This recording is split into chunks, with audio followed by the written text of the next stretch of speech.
Hi, I'm Joey D'Angelo with Technology Consulting Concepts, and we're here today to make a tutorial video on how to use the SG1A and the SG1ASB, which we sell together, also known as the SG1ASB. So let's see what we have inside the SG1A. The first thing you'll notice is that all the components are nestled in precision water cut foam, so they all have a nice, safe place to live.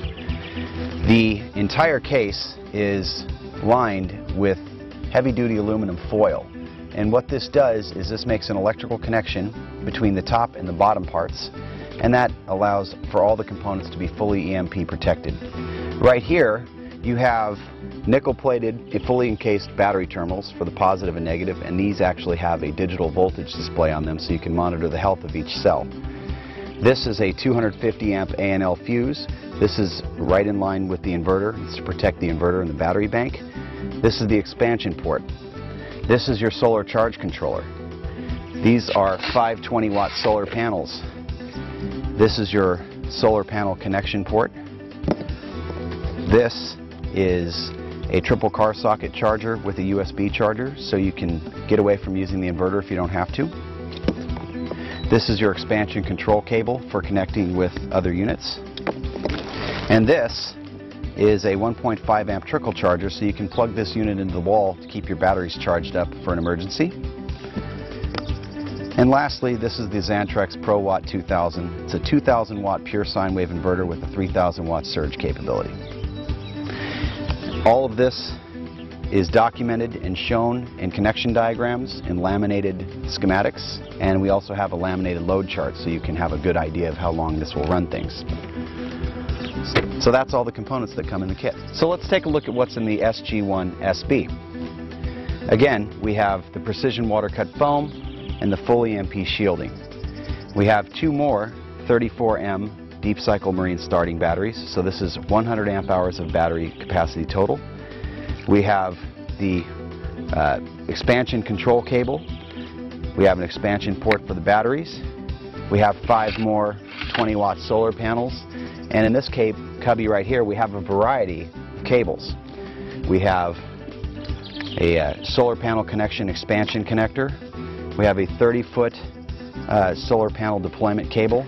We have a 50-foot solar panel deployment cable. We have an auxiliary expansion cable so that you can connect this unit up to a fifth wheel or RV or a battery, your own battery for that matter. And we have the battery linking cable for connection to the SG1A. We have the battery expansion port cable so you can infinitely chain these units together. And we have the solar fan out cables. This is so you can connect any one of the 10 panels that come in these kits to either the SG1A or both. And we also include a variety of MC4 splitter connectors so that you just have a well-rounded choice of options with regard to how to deploy your panels. So now that we've surveyed all the components, let's make some power.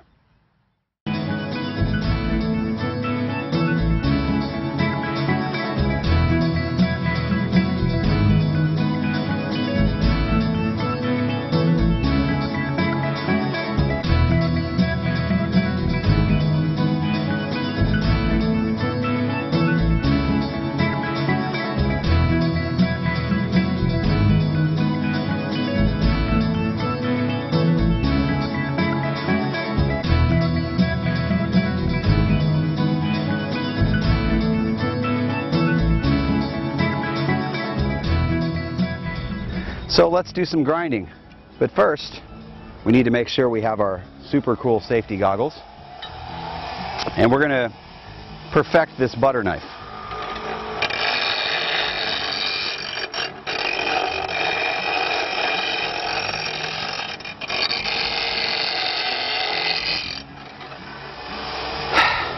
It's coming along good, but let's pretend that it was nighttime and there was no sun. To simulate that, I'm going to go disconnect the entire solar array and let this run off battery power.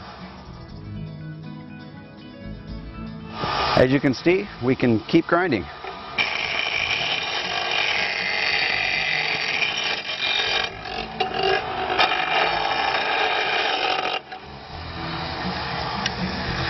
There you go.